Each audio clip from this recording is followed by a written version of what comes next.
Hey, how's it going? Hello. It's going really well. How are you? Good, good, very good. Thank you for joining me tonight. Oh, my pleasure. Thanks for having me, Aaron. Of course, of course. So, for anybody who is out there watching and doesn't already know, Robert Wilson IV, who I'm speaking with tonight, is a prolific comic book artist. You may know him.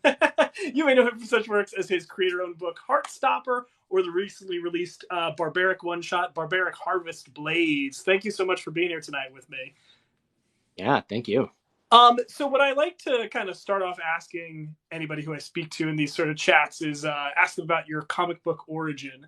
What is it that got Mm, you into what is it that got you into comics, and then how did you end up on the career path that you are on now as an artist and illustrator? yeah, yeah. So I think it's going to be pretty similar to a lot of creators my age, where it's like comics were kind of around more just in common spaces in Sure. the late 80s and early 90s. And so comics were just kind of always on the periphery of my life. But when Batman the animated series and the X-Men animated series came out, uh, those both hit me like real hard. Sure. I was at the perfect age, and I remember we moved around a lot. My family did when I was young, so I ended up not having a lot of like long-term friends. And I remember being on uh, living in a new city, living in Peoria, Illinois, Hmm. and going to a youth group thing, some church thing, and we got on a school bus, and I was homeschooled, so this is the first time I'd ever ridden Oh. on a school bus, you know? What an experience. Oh, yeah, yeah, yeah. And this dude sat down next to me, and he kind of looks over at me. He's like, "Hey, dude, I'm Matt. You ever heard of the X-Men?" And, and I was like, "No, what is this?" And he reaches in, because Illinois is cold. He reaches into his coat, and he pulls out a pack of the Jim Lee X-Men Ooh, trading cards, nice. and he like slides them over to me. He's like, "Read this." And I think so I he's was like, approaching you like he has like illicit material. "Yeah, yeah, totally, totally." Amazing. And so I immediately went home and was like, "Mom, have you heard of the X-Men?" And we watched the show. And we were going on a road trip. We went on a lot of road trips. Being homeschooled, my dad traveled for work. So basically, whenever my dad was driving somewhere, me and my little brother and my mom, we just go with him. Sure. And my mom stopped by Toys R Us and bought a 3-pack of X-Men comics. And it was the Jim Lee, Chris Claremont adjectiveless X-Men 1, 2, and 3. Wow. Nice. Yeah, yeah. And so I remember being in the back seat of the Buick and reading the first one and just being like, I being completely mind blown. Like I can't even Sure, sure. process what I just saw. It's like the cartoon, but hardcore. It is amazing to me how much that adjectiveless X-Men is such a Rosetta Stone for so many people. I Yeah, think I'm a little younger than you are, but not by much. But I yeah, remember that also being like one of the first comic books that I ever read. It was ubiquitous. It was everywhere. everywhere, everywhere. Yeah. And so then I read the second issue and handed the first one off to my brother. And I noticed at the beginning it said Stan Lee Presents, which I knew who Stan Lee was. You know, X Men uh, by Jim Lee and Chris Claremont. And I was like, wait, Johnny, my little brother. Let's compare notes. I looked up Stan Lee Presents X Men, created by by Jim Lee and Chris Claremont, and I was like, just a person can just like make this. It was so beautiful. It was so mind blowing, and Sure. to have that revelation that like a human being can make something this incredible. I basically from that moment on was like, well, I got to try to do this. Wow. So you were very young. So how old were you then? That was like Couldn't have middle been more school, than or couldn't have been older than 10, 11. wow. So this has been something that you've been dreaming about for quite some time. Yeah, yeah. There was a brief period where I wanted to be in hardcore bands and was in some pretty bad, like non-touring hardcore bands. But yeah, pretty much most of my life I've wanted to draw pictures and tell stories and you know, do it through comics.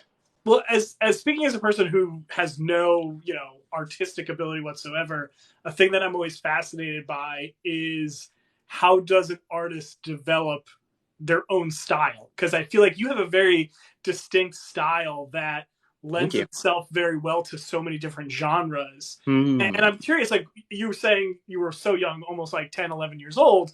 What was the process for you of figuring out, okay, how do I create these images? What is my style? And Sure. what influences did you have in that process?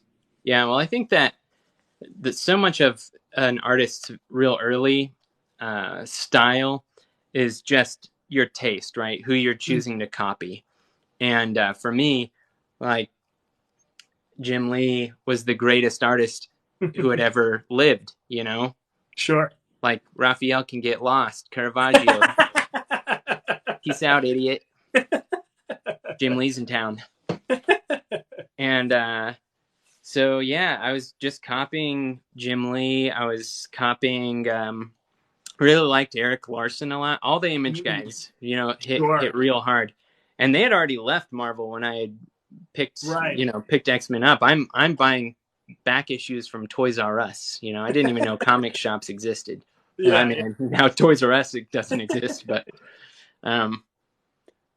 yeah, I was really into most of the Image guys, and yeah, mostly Jim Lee, Marc Silvestri, and Eric Larson, and just copying those guys, and slowly start to realize like they're kind of doing similar things, but on the micro level, they're very different. Like the way a lot of the shapes they're using are similar, especially like Jim Lee and Marc Silvestri, but the way they're putting them together, the kind of geometry they use is so different. And so you just start picking up on that stuff and learning what works for you. There's a Jack Kirby quote that I can't remember the exact wording he used, but basically he's talking about how an artist has to be like a thief, right? Like you see, I think he was talking about Milt Caniff, who I love Milt Caniff, but seeing how Milt Caniff drew hands, and he's like, man, I like those hands. Those are my hands now. And kind of just Frankensteining your own style together there. Yeah. And Did then you as have you any... Oh, sorry, go ahead. I was going to say, and then as I got older, you just stopped thinking about those influences as much. Like with Barbaric, it was interesting because I drew that book so fast.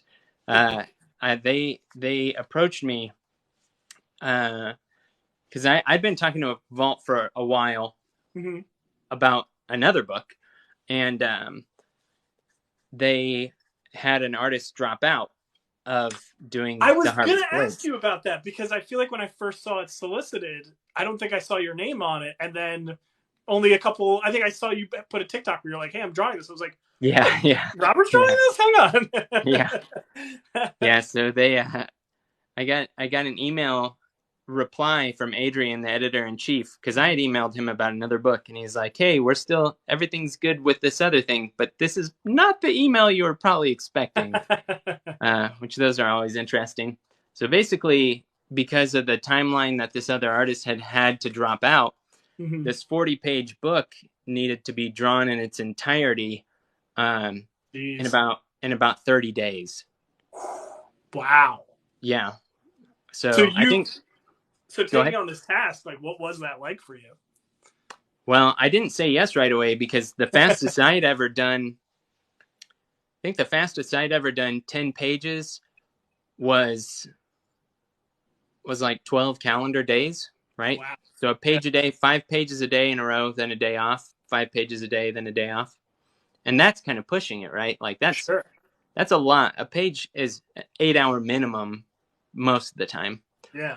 And so I didn't know if I could do it. I've got 2 kids, and I have a lot of responsibilities at just parent stuff. I mean, you've got a new kiddo. Yes. You know what's going on. Oh yeah. I can't imagine having 2. hours out of the day, and so I talked to my wife, and she was like, "I think you should do it," which surprised me. Wow. And I was like, "Well, is this even possible?" And so I called my mom, who lives in Kansas City, and my mom's like, "Yeah, I'll come down and live with y'all, and I'll clean up and I'll pick up the girls and stuff." And so I just worked like, it is not an exaggeration to say I pretty much worked every waking moment for a month that I wasn't eating or taking a shower or going to the bathroom. Like it was it was too much, right? Jeez. It hurt. It hurt a lot by the end. Well, and it's funny you mentioned Kirby a minute ago, and you read those stories where Kirby's like banging out multiple comics over the span of like 2 weeks, and you wonder how did he even do that? Going into what you experienced here, it's Oh crazy. yeah. Oh yeah. Well, he definitely was a little faster than me. He's not as fast as, I don't know. People talk about Kirby like he was able to like blast out a page in an hour, but he's gone on the record as saying it took him like 4 or 5 hours to pencil a page. Mm-hmm, sure. And so there was a year that he did more than 1,000 pages. So that just means he's just working. He's just working all day, all the time, all the time. I had a question here in the chat. Someone was asking if during this process you were working on the computer, you were drawing digitally. Is that typically how you draw, or do you draw more by hand on a canvas of some kind? Yeah, it's about half and half. So okay. I'm actually at my little studio space. Let's see if I can show you around without this making people throw up. So there's my Cintiq right there. Mm-hmm. And then there's my inking space.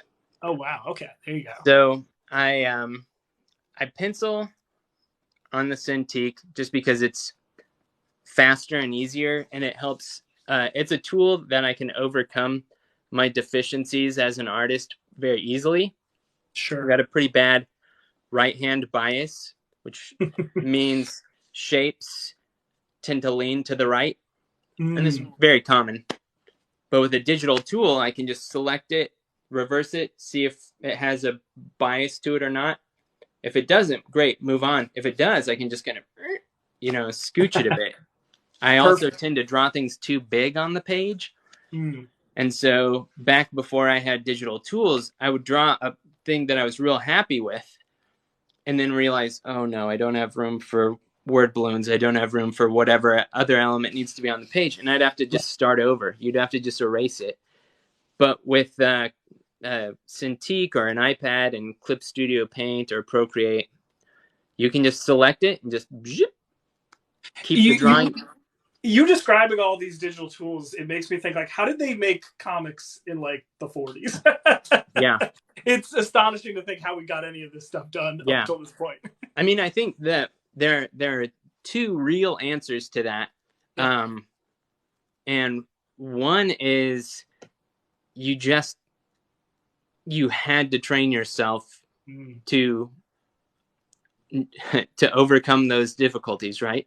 Sure, yeah. And two is, even looking back to the 70s, like most of them just are not drawn as competently. And this is not an insult. I'm standing on the shoulders of giants who are standing on the shoulders of giants who are standing on the shoulders of giants who are standing on the shoulders of giants. So it's like someone like Ryan Stegman draws a kind of like Todd McFarlane. He's like an ancestor of Todd, or descendant. Yeah, he's the progeny of Todd McFarlane. Sure, yeah. But he's way better than Todd ever was, technically. And you don't get Ryan Stegman without Todd. But Ryan is doing things that even dudes in the 90s like never dreamed of. Sure. And there's a lot of that going around. Like the technical proficiency, especially of that kind of like top tier Marvel DC artist, is like, it's mind blowing. Right. Like the stuff Jerome Pena, Frank Quietly, what those guys do is just, it's freak business. Like, and frankly, like if they were born 30 years earlier than they were, they probably never would have drawn a comic at all. Right. Yeah. Because they were good enough that they probably just would have got sucked into like really high paying advertising work, which doesn't exist now. Sure. Yeah. Yeah. Yeah. That's such a great point. I mean, there's this weird sort of dichotomy between the traditional house style and then the way that in our modern times, I think people are more, not always, but more accepting of varying eclectic styles in their comics. We're not always expecting them to look exactly like, say, like DC in the 70s. It's not all Jose Garcia Lopez's designs being this one homogenous thing. Totally. People are, oh, I want to see diversity in what I'm picking up each month, even if it's all coming from the same company. Sure. Yeah. But speaking of that, you know, when you were when you and I kind of first met, I remember going to your website because I knew you as like working with Christopher Sebela. Thank you. I'm almost. I think I almost said Sebulba, and I was like, "That's the from Star Wars." That's a good one. Yeah. But you know, I'm in my mind. I'm like, okay, I've seen your work is on like crime comics and stuff, and I open your website, and you've got all these amazing drawings of like Gundams and Evangelion. Like, I was like, whoa! It really astonished me how good you are at fitting into different genres, and it also didn't click with me until I was reading your bio. I was like, oh, right, he did that issue of Bitch Planet a couple of years back. So my question for you is like, is it challenging for you to switch gears, going from like crime to fantasy with barbaric to sci-fi, or is that just something that you enjoy about this creative process? Yeah, I love talk about that. Tell me about it. Yeah, I mean, I tend to get bored working in just one genre for too long. And I think that like I did a ton of Gundam stuff just kind of for fun towards the tail end of working on Heartthrob. But I think a lot of that, and I've always loved mecha stuff, and I still really love mecha. I'm especially Gundam. But I think a lot of that was a reaction to like drawing over 300 pages of Heartthrob, which is ostensibly set in the real world. Sure. Lots of people talking, lots of cars, lots of things that are hard to draw, but not exciting to draw. Sure. And so, yeah, I definitely crave some of that variety, you know. I'm working on a cover right now for a Vault book called The Nasty that my buddy John Leese is writing and co-creating. And that has been so fun just because it's like, oh, it's kind of a slasher horror type imagery. Cool. And I've never done anything like that. So it's like, oh, this is just, I don't know. I like eating different foods. I like listening to lots of different types of music. I like, you know, I want to be able to draw lots of things too. So that's awesome. Manny in the chat, Manny's Picks in the chat had a Manny saying, I remember him from that crime book and was blown away at his other stuff. So giving you your props. Thank you. Well, in a similar vein, you know, you mentioned Barbaric. You were kind of called on to this last minute. You had done the work on Bitch Planet years ago. Was it challenging for you to be sort of brought on board to a pre-established world, something that had already been designed by someone else, and then you have to take your own style and adapt to that, versus, say, your independent work that you've co-created where you're able to create everything whole cloth? Is the process different for you, or what is that like? It's kind of exciting. It's kind of fun. It was nice because I didn't have time to get in my own head about it. Didn't have time to think about anything. And like the Barbaric original miniseries looks incredible. Like, yeah. The art's great. The designs are great. So I imagine if things weren't so well designed, it might not have been fun, but it's like, oh, this is great. You know, it's like, if tasked to design the same stuff, it's like, it's not like I would have done better, you know? So it was nice. It was kind of necessary given the time constraints, right? Like, I don't think there's any way I could have drawn the book so fast if some of the things weren't established ahead of time for me. Yeah. I imagine that gave you a big leg up. You're like, all right, I don't have to design this barbarian and his cool axe from scratch. I Yeah. know exactly what I'm doing already. What is that collaborative process like for you working with a writer, getting a script? You know, you've worked with a lot of different writers at this point in your career. How much input do you usually give on a script? I'm always fascinated by, like, I feel like comics even are a very collaborative medium, but so much attention is given to the writers. I'm always Sure. curious. I'm always curious as to what is the artist's experience like when they get that script, or are you sitting down and being more collaborative with the writer? What is that like for you? So with Chris Sabella, it got to the point where we were pretty collaborative, and like, Chris lives in Portland, which is where Oni Press, the publisher of Heartthrob, is based out of. And so I would go to Portland. I went to Portland after the first arc and hung out, and we just kind of like talked through the next arc. And by the time the third arc was about to start, we kind of like co-plotted not the issues, but like some of the big sweeping things. Like Chris really invited me to be like a tight collaborator in that. Nice. And I think also because we became like real friends, it's easier when you trust someone, when you like them, when you've got an established relationship. Sure. Working with Michael Marisi on Barbaric was a little bit different because, for one, there was no time right for much of anything, right? And so Mike's scripts are super easy because he is he's super economical, right? Mm. Like, he gives you the setup in it's almost like oh man, why can't I remember it? It's almost like Hemingway-esque, like short sentences to the point. He did this, and then he did this, and then this. Sets me up for success because, like, I'm dyslexic and have ADHD, and if I get into like a real flowery script, it can like be an Alan Moore script. It can be, yes. Oh Lord, I don't have a clue how you would even do that. But it gets really hard to keep track of things. Sure. And having things laid out concisely and efficiently is super helpful. And then it's like littered with jokes. And so it's like, it was entertaining to read, kept my attention, and I knew it was happening at all times, which is perfect, especially when it needs to be done so quickly. Right, yeah. Do you ever think about, or are you maybe planning to do something where you're sitting in both chairs as both writer and artist? Yeah. Not that I'm expecting you to give me a pitch or anything, but I've always been fascinated by the people who are writers and artists and how they go about that process. Yeah, totally. So I've got two different stories. One that I'm co-writing and drawing with a friend of mine, Ken Lowry.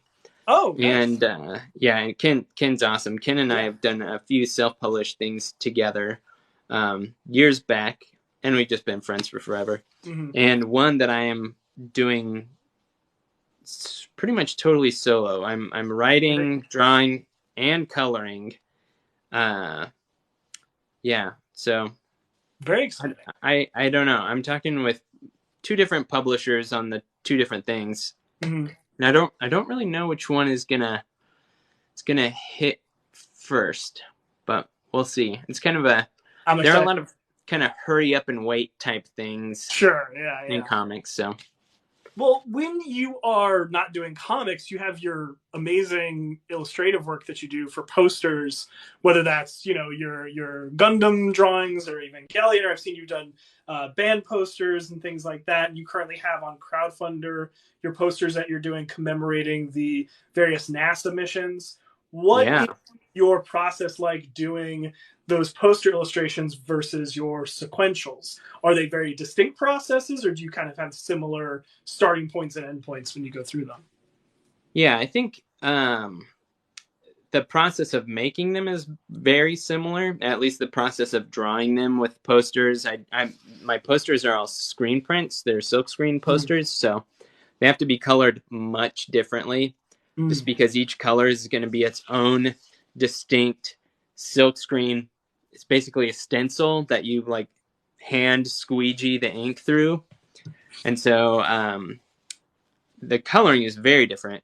But I would say mentally, it's much more of a free form thing where generally my comic work, I start by thumbnailing stuff digitally from a script or at least an outline. Whereas my posters almost are all born in a just like paper notebook, like a Moleskine type of thing.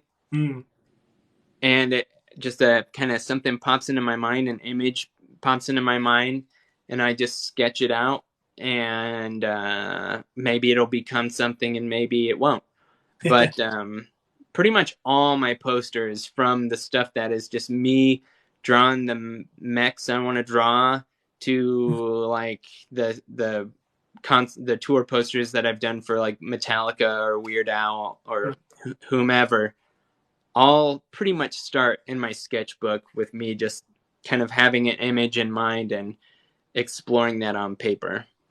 Was there a similar inspiration there for the posters you're currently crowdfunding, the NASA missions, or was that just something you're passionate about, you're interested in, and you wanted to do it? I thought that was such a cool, unique thing that you're doing, and I was curious to kind of pick your brain a little bit more about where the origin of that idea was. Yeah, you know, I don't really know. I think that, you know, I've been interested in space exploration and aviation and stuff like that since I was a little kid. And I don't know, I don't even honestly remember how that poster series kind of came into my mind. Yeah,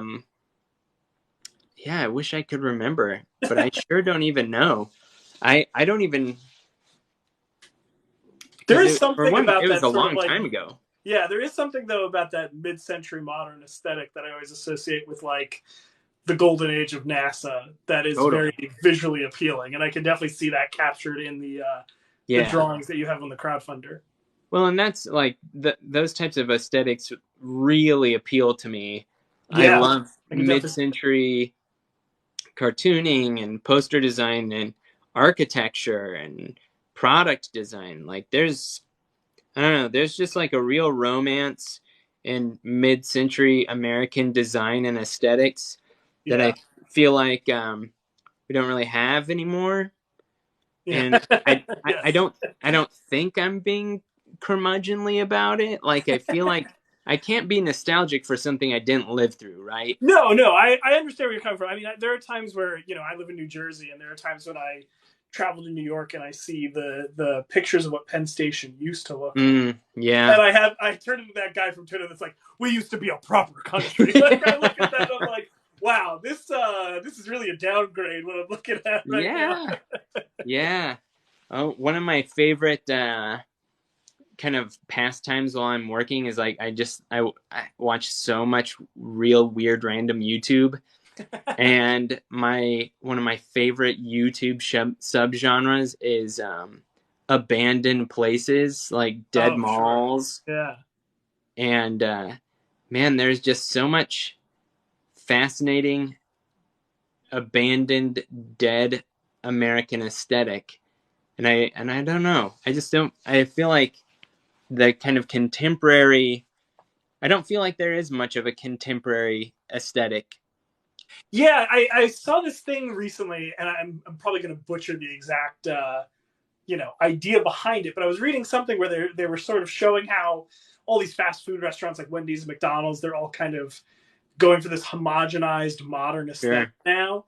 And part of the reason for that is so that way if everyone ever closes, it's easy to just sell it off because it could just like scrape off the Wendy's sign and then it's like, all right, that's just a square building. But there is something tragic to that. And I don't know, maybe I think you and I are at an age where like we're seeing the things that we recognize from our youth disappearing and changing into something new.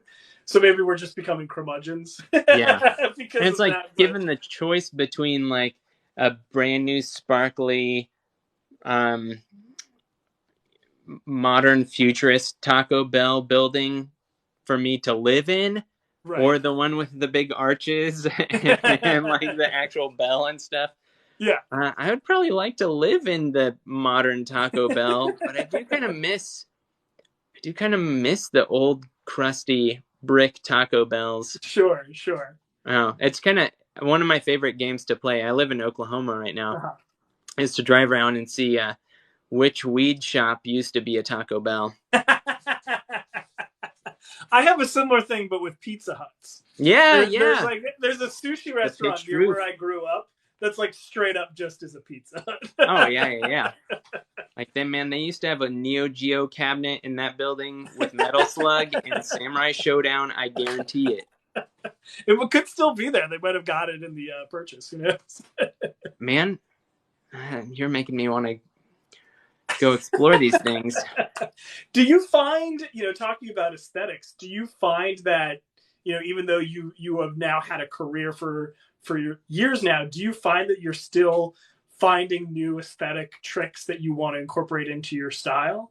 Totally. And how do you go about doing that as an artist? Totally. Yeah. So this happens all the time. And, I just kind of like slowly bring things in and edit stuff out.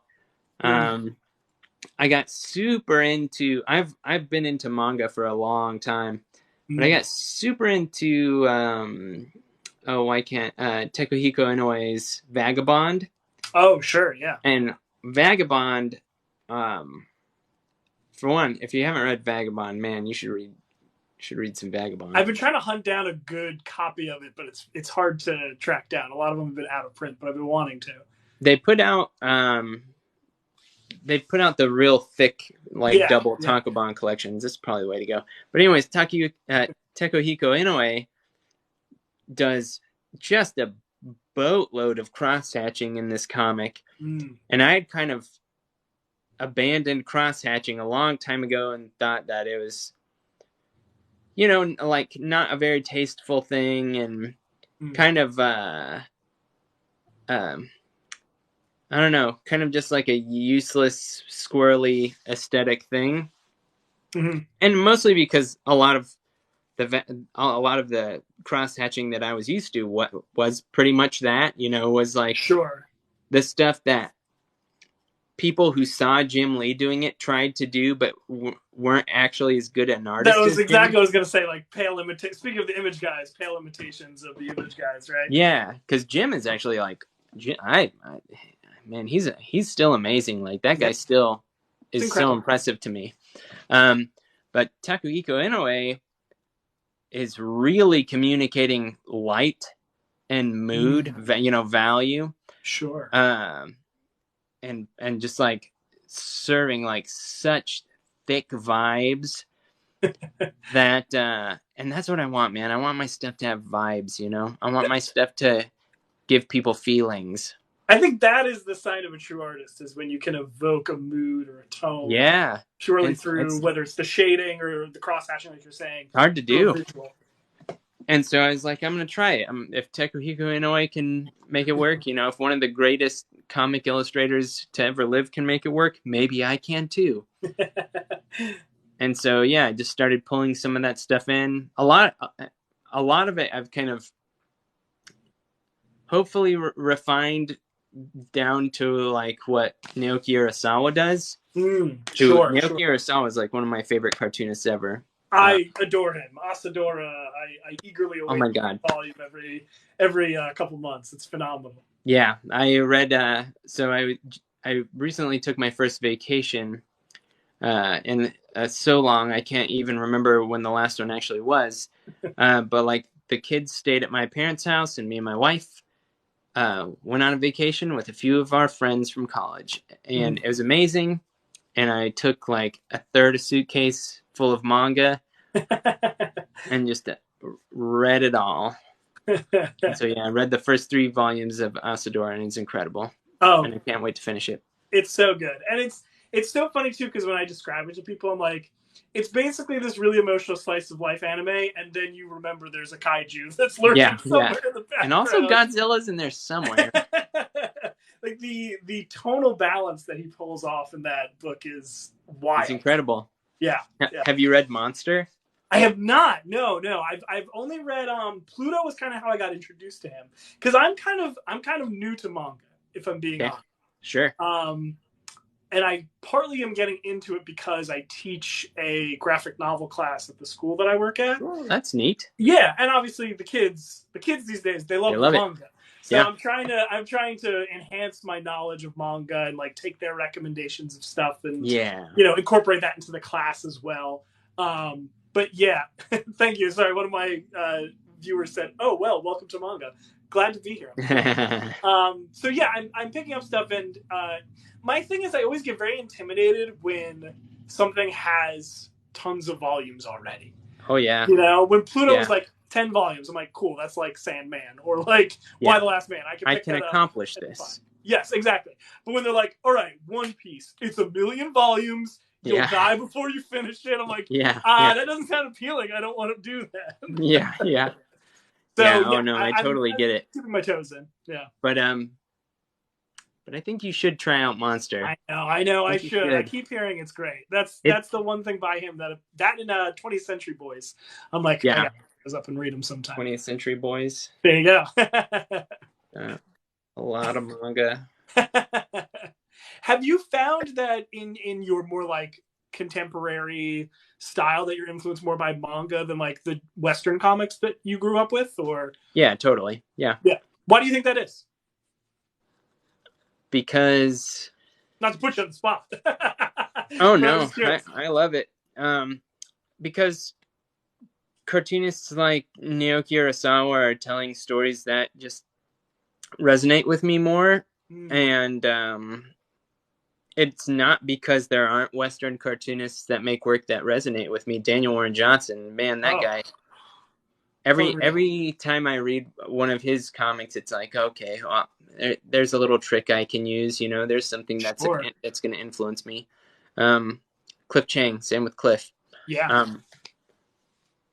But there's just a broader range of stories being told in Japanese genre comics, right? Like there's a very broad range of stories being told in contemporary American comics and graphic novels, but I also feel like American comics are playing catch up to our diverse manga. Well, and it's like, so I'm like 40. I'm Master Shake. I'm 30 or 40 years old.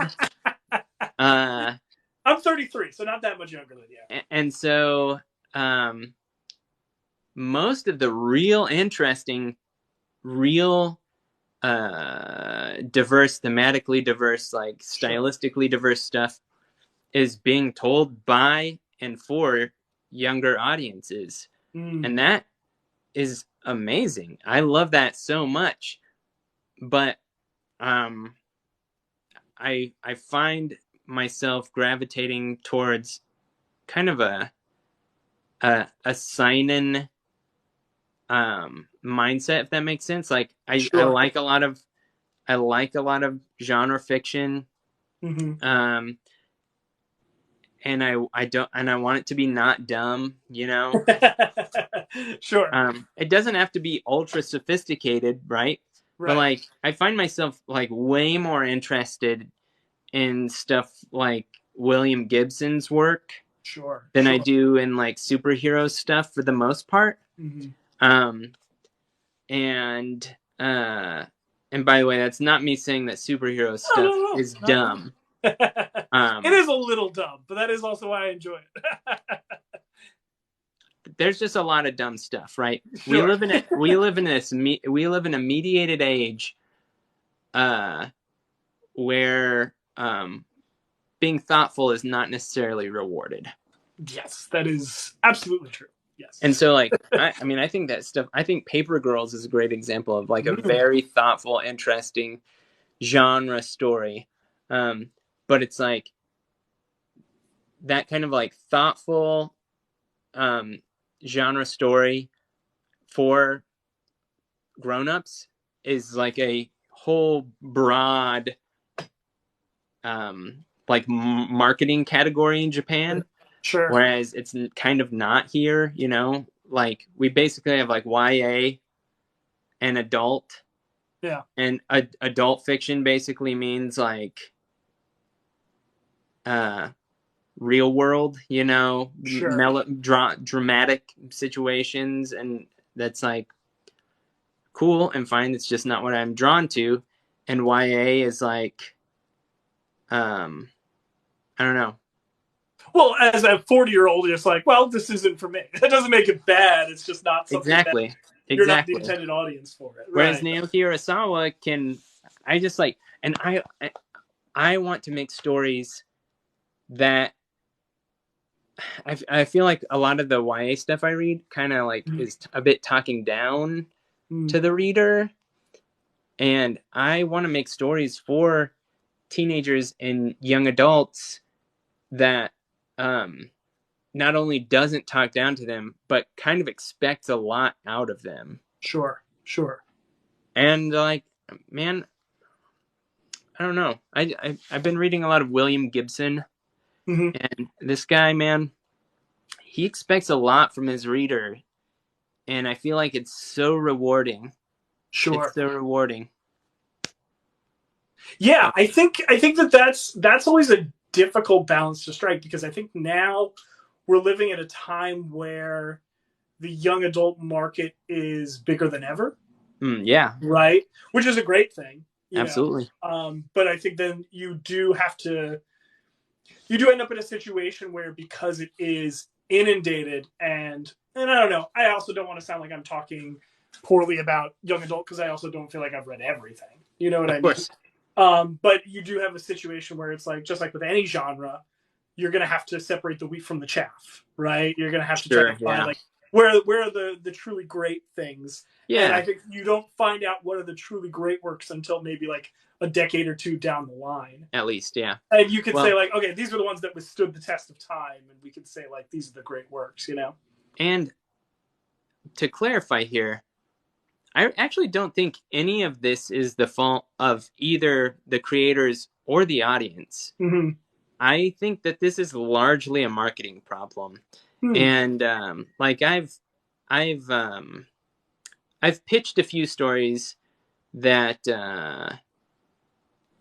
the comic market is pretty cool with, but the book market that I feel like might be a better fit for one of the stories, basically everyone was like, well, this is too serious to be a YA, but this is also not adult fiction, so we can't sell it. Sorry. Yeah. There's this interesting thing where graphic novels, you know, you were talking about the ones that are treated as adult are often more melodramatic or more serious, without being like genre fiction, right? Yeah. And I think that is a very uniquely American critical problem. By critical, I mean like critics of literature, right? And sure.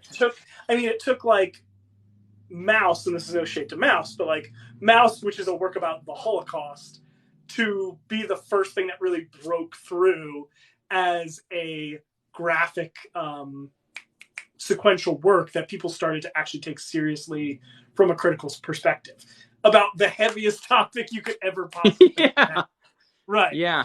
So it is this interesting thing where I think what you're describing is you want something like a William Gibson-esque adult story, but those are sometimes hard to come by. Or, like I said, I think the comic book industry is playing a lot of catch up. Yeah, sure. And when you look at something, I think Vertigo getting kind of shut down really took a big hit in those types of books. Oh, yeah. You know, Karen Berger moved over to Dark Horse, and she's published some really good stuff. Like Anna Sentia, David Aja did a book called Seeds. That's really good that I really liked. Yeah, I would highly recommend that, because it has a kind of Gibson sort of vibe to it. Yeah. Man, I really liked her Daredevil run. Did you read any of that? I preached the good word of the Anna Senti Daredevil run all the time, because I'm like, guys, it's in dollar bins everywhere. So cheap. Daredevil fights Ultron with a stick. It's incredible. Good John Romita. Good John Romita, man. So good. So good. And it's that thing, too, where, like, I remember... I'm going to go on a rant for a second. But I remember when I remember when season 3 of Daredevil on the Netflix series came out, and everybody's like, they're doing Born Again. And I watched the trailer, and Bullseye's dressed up as Daredevil. I'm like, they're not doing Born Again. They're doing the last arc of Innocenti's run, where Bullseye dresses up as Daredevil, Daredevil dresses up like Bullseye, and fight each other. That's what's happening here. So yeah, criminally underappreciated run on that series. I agree completely. But she, I think, is someone who has the kind of instincts that you're talking about. She's very much like, I feel like her process writing Daredevil almost felt like a Vertigo book at Marvel. Sometimes. Oh yeah, totally. Where it's so critical of like, what is a vigilante, and is what they're doing actually effective on the world around them, or is it just ultimately perpetuating violence? It's so interesting. Yeah, and especially in the like late 80s and early 90s, like, that kind of thoughtfulness is not necessarily rewarded, you know. Yeah. I think it's probably not really until like Grant Morrison doing mainstream superhero comics was that kind of stuff rewarded. And not to mention the fact that she's following up Frank Miller. Yeah. And I mean, I hate to cast aspersions, but I'm sure institutional sexism plays a role in that too, in it not getting the absolutely. Yeah, it's it's a complicated thing, but for all those reasons, I just find myself, it's mostly, I have a higher batting average of finding things that I really resonate with in manga. Sure. And I also have 50 years of manga to explore that I hadn't really dipped into until 10 years ago. Yeah. Whereas I've been kind of exploring American comics for the last 30 years, you know? Yeah. So, like, I'd never read Berserk before like a year ago. And that is wild, man. That's a wild comic. Yeah. That's another one I'm like, I need to start checking that one out because I keep hearing incredible things about it. Yeah, it's a comic that could just not exist in American, in Western markets, like, period. It's I've long had a theory, and I'm curious to hear your thought of this, because I said this in my graphic novels class once, which is I often wonder often wonder what American comic books would look like if the Comics Code Authority hadn't come in and basically like kneecapped non-superhero genres in comics for you'd probably look a lot cooler. Yeah I agree. Yeah, because like, I don't know, we don't need to rehash the Comics Code Authority and Wortham and all that business, but yeah, it's, I don't know, it's yep, that's a weird one. Don't know. Sure, but I do agree with you that when you have this brand new sort of field of things you've never read before, I totally understand why it's more appealing. Yeah. And it's not, again, it's not universally more appealing. It's just like, I just have a real high batting average right now. Someone says, oh, check out Vagabond. And I'm like, oh, okay. Oh yeah. Okay. Vagabond is truly a staggering work of art, you know? Yeah. Berserk is wild. Berserk, I have such a hard time with Berserk because on one hand, it is this grim, like bitterly grim sometimes, ultra violent, like almost irredeemably dark comic where the main character does fight a group of knights dressed as rhinoceroses. Sounds sick. I can't wait. It is. But it's like so many things stacked together that like shouldn't work together, right? Right. And then it's also like some of this prose is like literally brought me to tears, you know? Like there's a scene where Griffith, who basically saves Guts, the main character, and pulls him into this band of mercenaries, and they go on to have great success. And Griffith is talking about basically why he feels like he doesn't have any real friends. And everyone around him is just like, what are you talking about? Like, we all love you. Like, basically, they all worship him. Mm-hmm. And he says that I could never be friends with someone who doesn't have their own dream, even if that dream stood in the way of my dream. Damn. And I'm just like, you guys were fighting rhinoceros knights like 20 pages ago, you know? Oh my gosh. It's Well, you know, so good. It's funny that you're saying this because we were talking about Daniel Warren Johnson not that long ago. Mm-hmm. And I think the thing that blows me away about him is kind of like what you're saying about Berserk, where you can read something that's like the most over the top, like metal thing you've ever seen, and then he just hits you with an absolute gut punch on the next page. Like, I don't know if you're reading Do a Power Bomb. I haven't read it yet. The dudes at the comic shop at New World Comics in Oklahoma City, man, Tom at New World, I don't even have to ask him. Like, I don't keep a pull list at New World because he just knows. Tom just knows. He knows my tastes better than I do. Yeah. So I've got the issues. I might sit down and read them tonight. But I also do have 2 volumes of Berserk to read. Well, look, I get where you're coming from. But yeah, it's one of those things where it lures you in with this high concept premise of like, oh, you know, it's like a wrestler who gets drawn into like a Mortal Kombat style tournament in another realm. But there's this, and I don't even want to say too much about it because I want you to discover for yourself. But there's this emotional core to what's going on that is just devastating. And the last page of the second issue, I no joke had to flip back and forth like 3 times. I was like, am I processing this correctly? But it's what you're describing. It's genre fiction that has a very mature sensibility about it that really hits you where it hurts. Yeah, I like Dan so much. Yeah. And I think the highest compliment I can pay Dan is that he is a man who knows how to feel, you know? Yes, I can definitely see that. And that's not something that I think is celebrated in American masculinity or even tolerated sometimes. That guy.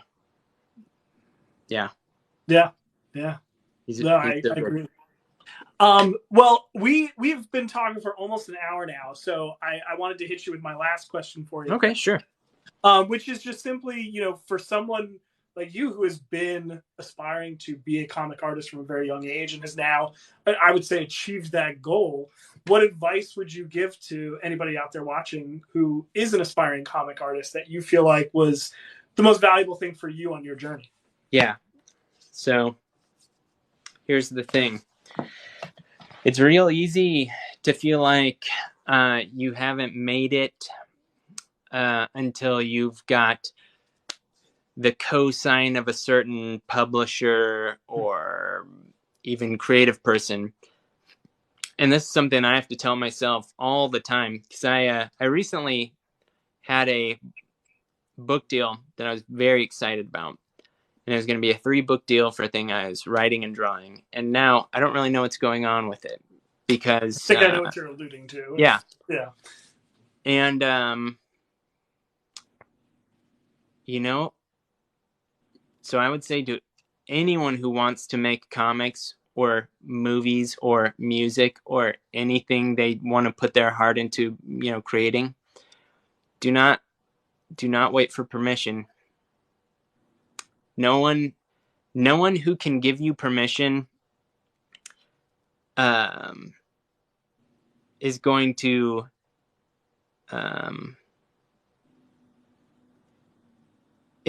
serve you and your dreams better than you can. Okay? Like, you've got to do it first. You've got to do it yourself. You've got to believe in yourself and your stories